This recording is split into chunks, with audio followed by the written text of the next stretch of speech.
Well, hey, here we are. We're back. Ah, feel thrown off. It has been so busy lately, just getting everything going. It's why we have had to put the Bible study on hold last week, and we actually decided today that we're going to take June and July off. And we'll have other things coming out, groups that we'll be offering. I'm just looking at, I'm like, my hair needs to be fixed. Groups that will be offering for the summer with some of our counselors here, some support groups and informative stuff that we will be posting on the page. If you're local, we are offering counseling, so that's an option as well for those that are interested. If you're out of state, then I feel bad because we can only offer counseling in state, in our state. The groups and stuff, since there'll be like support groups and psychoeducational groups, we can do those with people wherever. But in regards to counseling, it has to be local. So there's that. And like I said, because I don't want to forget, we'll be taking June and July off with the Psalms Bible study and just taking a moment to just take a break and get ready for next year, and take all of our energy and focus it in other directions. All of my energy, focus it in other directions. Um, so so yeah. So tonight we're in Psalm 46. I was kind of excited. I don't know why it didn't hit me until I got to the verse. One of my big life verses is Psalm 46:10. Be still and know that I am God. And I don't know why it didn't even hit me until I was preparing for tonight that I was like, there's Psalm 46:10, and I just started crying. Because it's been a verse the Lord has used many times.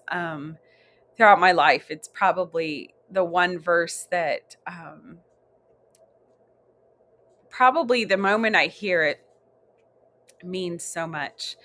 And I think with just how busy everything has been and the transition, all the things that we're going through right now, I think just hearing that was just so sweet. And I always believe in God's timing. I know we hear it, and it's sad because so many people, I think, use it in such a wrong context and don't have, I think, this, it's like they're grasping at straws, I think, sometimes to try and like fit, a square peg in a round hole, instead of those that are walking in such a close relationship with the Lord. And that it was just timing, and I don't think it's coincidence. And I know for me to land on Psalm 46 just tonight, of all nights, of all moments, was just sweet. And I know my heart needed it, and just that gentle reminder, because that verse has spoken to me so much. So we're going to pray, and then we're going to dive into our psalm for tonight. And tonight will be in the New Living Translation.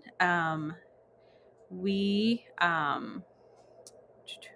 so I'll give you guys a moment to get there. And so Psalm 46, NLT, and let me,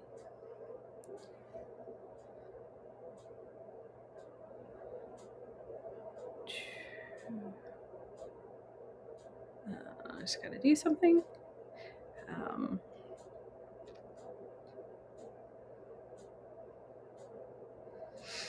Um, okay.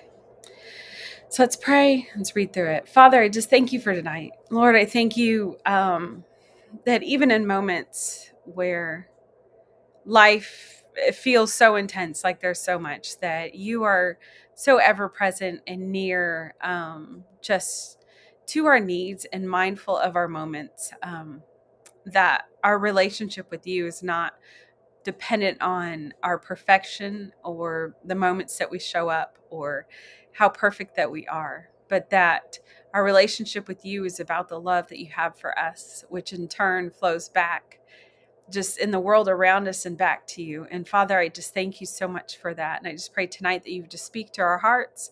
I just thank you for your goodness, in your son's name. Amen. I think I'm going to have a hard time not crying through the psalm. Like I said, to land on this, I think of all even moments Because I know for me, it's been probably the last week or so has been so busy. And when you're immersed in, I think, just a season or a moment that is filled with so much. And I know for me, it's kind of how I feel even when it comes to my friendships. Like when I don't get to pause and spend the time that I would like to spend um, with the Lord, it bums me out. And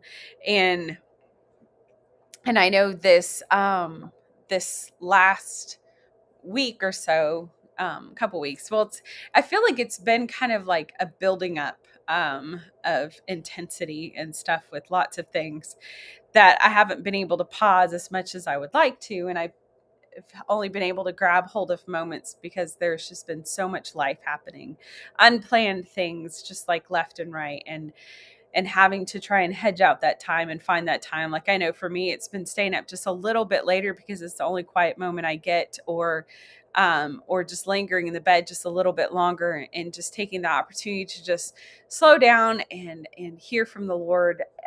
But then to be in a moment where I think so often I was thinking about as I was praying that we feel so guilty sometimes when we're not, showing up, and we feel like we have to in order for God to be pleased with us. And I think today is just such a sweet, um, I think, reminder of just that's not the case, but it's about us having this consistent relationship with the Lord. When you have a friend who spend time with and you're connected and you know each other, and because of a busy season, and you don't get to see each other as much for whatever reason, it shouldn't end your friendship. And so with the Lord, he's mindful of our seasons, of our times, of the things that we're walking through.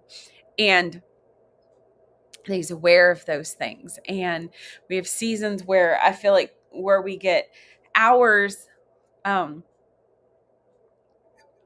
to spend with the Lord.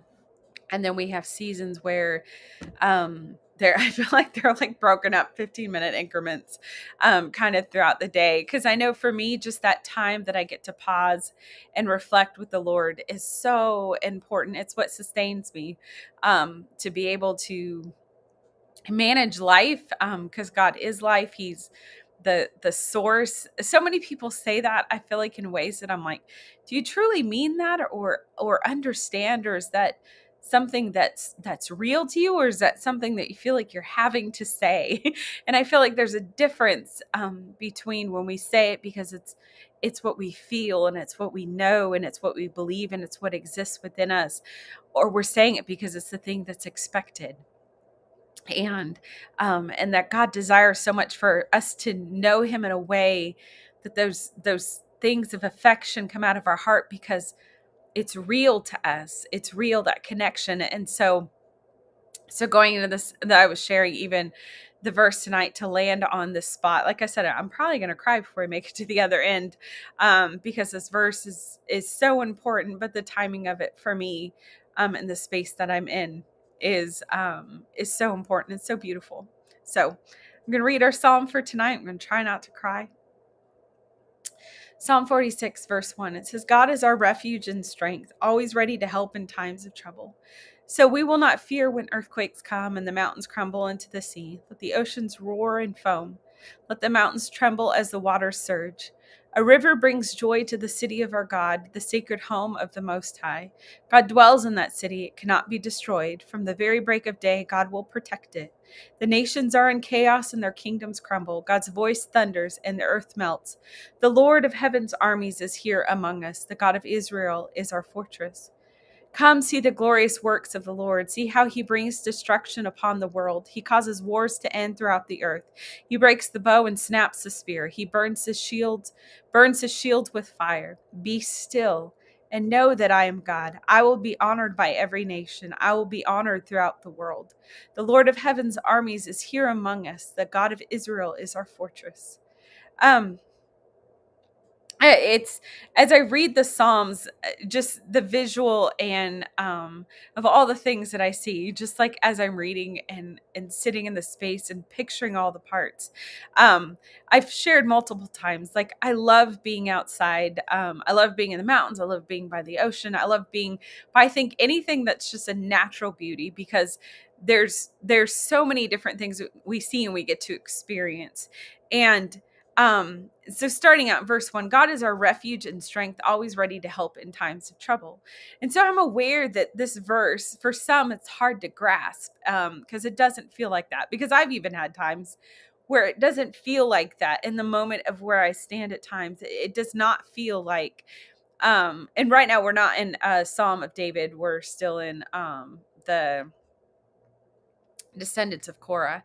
And so we hear these things, and I know they bring so much discouragement. I know for me they have for so long, and even in seasons where it feels like that whatever it is waiting, and it's not happening, and it's not coming, and there's something preventing whatever release. And I've been there, like I get that. And so it's like, I know saying these things that there's people that are in positions where they're not experiencing, but I know that as I walk through the seasons, because I've grown in my relationship with the Lord, I know that He is good and He is my strength and He is the one that sustains.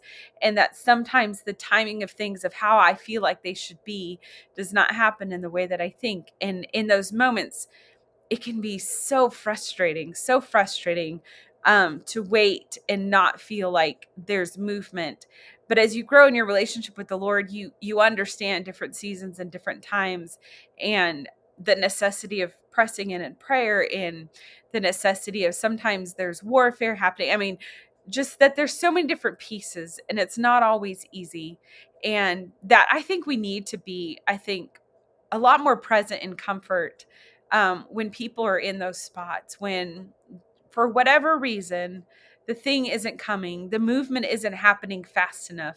I think we just throw out like just words of encouragement instead, to sit in the tears with somebody, of the frustration, of the weight, of feeling like somebody who doesn't have these words that resonate within them. They don't understand them. The depth of their relationship is not in that position. And to sit there and to shed the tears in their struggle with them. But I know for me, I know this, that God is my refuge and my strength. He's always ready to help in times of trouble. So I will not fear when earthquakes come and the mountains crumble into the sea. Let the oceans roar and foam, let the mountains tremble as the waters surge. Verse 4, a river brings joy to the city of our God, the sacred home of the Most High. Okay, so we've talked about this before, and a lot of where we are now in our world and our society, I don't think we understand the necessity of rivers like before, how much cities and everything were established near sources of water because it was used for transportation. It was used for water's a necessity in life. And so water exemplifies something that's super important, that I know that we know that water is important because we drink it.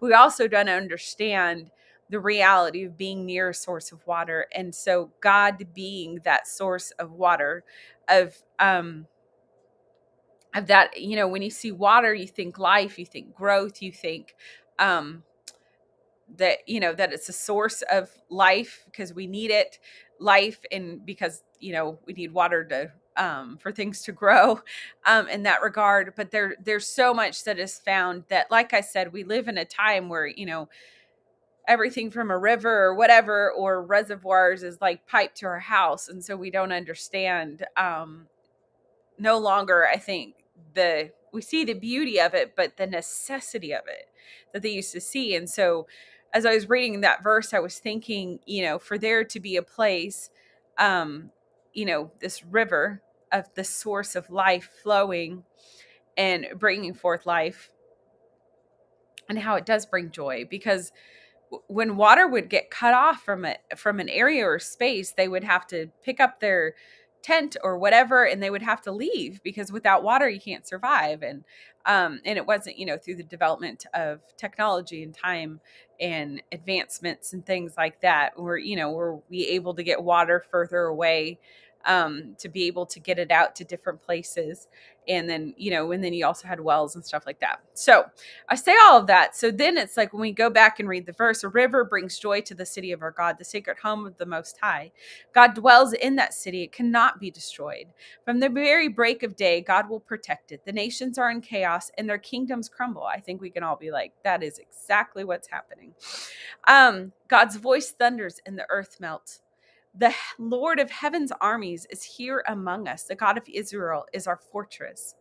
As I was reading this, I was thinking, because last Sunday I had shared the Lord had given me in the morning before, while I was getting ready, the verse that I shared was, God has not given us a spirit of fear, but of power, love, and a sound mind, and how important it is for us to take our power back. And I teach my clients this all the time. When we live in fear, we give away our power.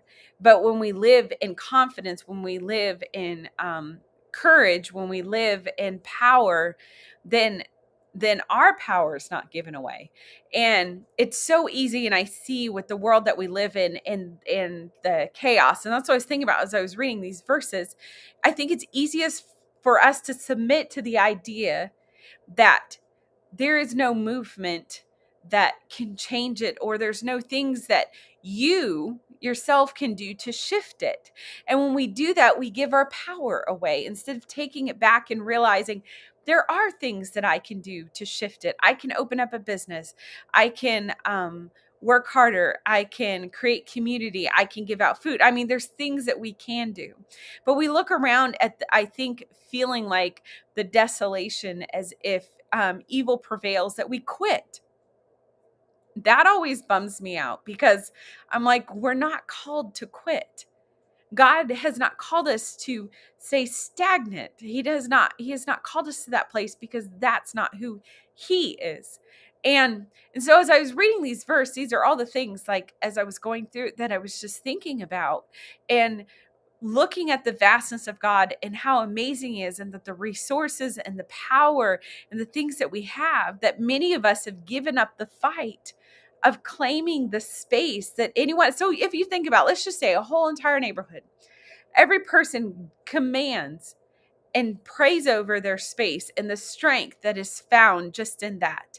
And then if you take it outside of that one neighborhood and the next neighborhood and the next, and we think about the shift, if you just think about it, that could begin to happen as people take their power back. And they're like, no, what I do does matter. I could go and get to know my neighbor. I could go and connect. I could create community. I could give out love. Like, all of these things begin to happen.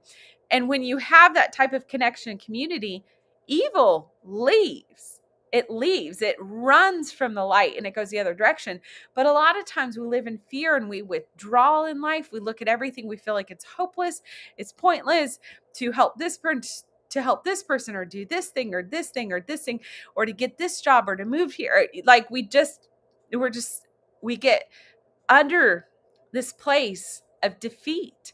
And then we give up our power, and we forget the movement that we can make with our lives, the things that we can begin to change. And the thing is, so I always bring people back. I'm like, what do you have power over? And I love it, because people are like, nothing. I'm like, that's not true. I'm like, you do have power. There are things you can do. What has God called you to in your life, in your space? What's your purpose?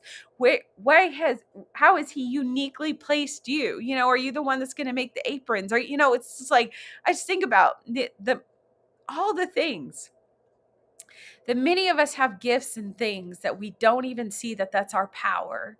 That's our light. That's the things that we can do that create community and connection and can begin to change the whole world around us.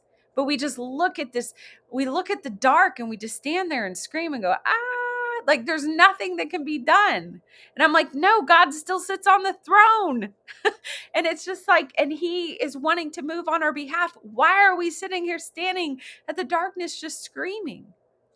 Let's move back into the place of remembering the power that we have. Verse 8, come see the glorious works of the Lord. See how he brings destruction upon the world. He causes wars to end throughout the earth. He breaks the bow and snaps the spear. He burns the shields with fire. Verse 10, be still and know that I am God. I will be honored by every nation. I will be honored throughout the world. The Lord of heaven's armies is here among us. The God of Israel is our fortress. See, I just hope right now I just shifted everything in your thinking of looking in the small ways that you can, by baking cookies, you can bring your power back. That in those small ways that you bring forth life, you bring forth light, that it matters. And that sometimes we forget that the power is held right in our hands, that we can create it in the community, in the neighborhoods that we live in, and the job that we have, that we can bring connection and that we can bring love and that we can shift things because we have a God that is powerful, and all the small acts, all the small things matter. And we have to stop giving our power away, and we need to take it back. And we need to remind ourselves that He is God. And as long as I'm still living and breathing, He has still called me to do things. And it is not time for me to quit. So I don't know what it is tonight. I just felt like that just came out of but I think I'm watching so many people get consumed with fear and anxiety because they're watching all these things happen, and it causes them to be silent, and it causes them to question everybody in their life instead of moving towards connection and realizing that there are places where there is peace and joy and light found because they're communities that are connected. There are people that are out there realizing I do have power. I can go and change things. The things that I do can be impactful, and whatever my gifts are, they do matter. They do matter, and they do bring forth life, and they do bring forth light. And there is purpose in my life and who I am. And it doesn't matter how small it is or how big it is. It doesn't matter. If you are called to influence and you're called to be a mouthpiece and you're called to speak forth life on social media, then go and do it. But each person in your position, in the place you're called to, take your power back. Go forward with courage. Go forward with boldness and claim the territory that God has given you, because He is God and He is still on the throne, and it ain't over yet. So many people, I'm like, stop acting like it is. You're falling right into the trap of the enemy. He wants you to think, and I don't say that lightly, he wants you to think it's pointless. He wants you to think that it doesn't matter, because when you do, you stop and you silence your mouth, or you become bitter towards people, and you just aid in whatever he wants to have happen, instead of partnering and going, you know what, as long as I'm living and breathing, God is not done and His movement is not finished, and that my life and the things that I do, they matter. They are important. So I'm going to leave you all with that. I'm just going to pray. Father, I thank you so much for your love and your goodness towards your children. I thank you for just even the reminder for myself tonight about Psalm 46:10, that I can just be still and I can know that you are God, and that you sit on the throne, that you are not done, and that you are not passive, but you are present. And sometimes I know people can't see that. And Father, I just pray that the darkness would just be pushed back, that they would just have clarity and they would be able to see and sense your presence, that they would not give in to the fear, but they would go forward with courage. They would go forward courageously, knowing that you are good and that you are on the throne and that you love them intensely. And Father, I just thank you so much for your faithfulness towards your children. I just thank you for this time in your Son's name. Amen. Okay. Podcast archive, you can find it in our app. I feel so thrown off because I haven't done it. It's weird. You skip a week and then you forget everything. So podcasts can be found there. We also have our app. You can find that in the Google Play Store, Apple App Store, Joanna Snow Ministries. You can find all sorts of things in our app. If you want to give financially to the ministry, which is going to allow us to continue to provide content, counseling, if you want to give to provide sessions for people, you can do that on the website. And we are so thankful for that as we're expanding into this other area as well, and being able to continue to provide the technology and all the services that we do. You can do that on the website. So I am thankful for each one of you. I hope you have an amazing week. Just pray that the Lord would just bless you abundantly, that you would sense His presence, that you would be able to go forward with courage, and yeah. So I'll see you next week. Like I said, remember that we're going to be taking off the month of June and July. So I'll do next week. I don't know.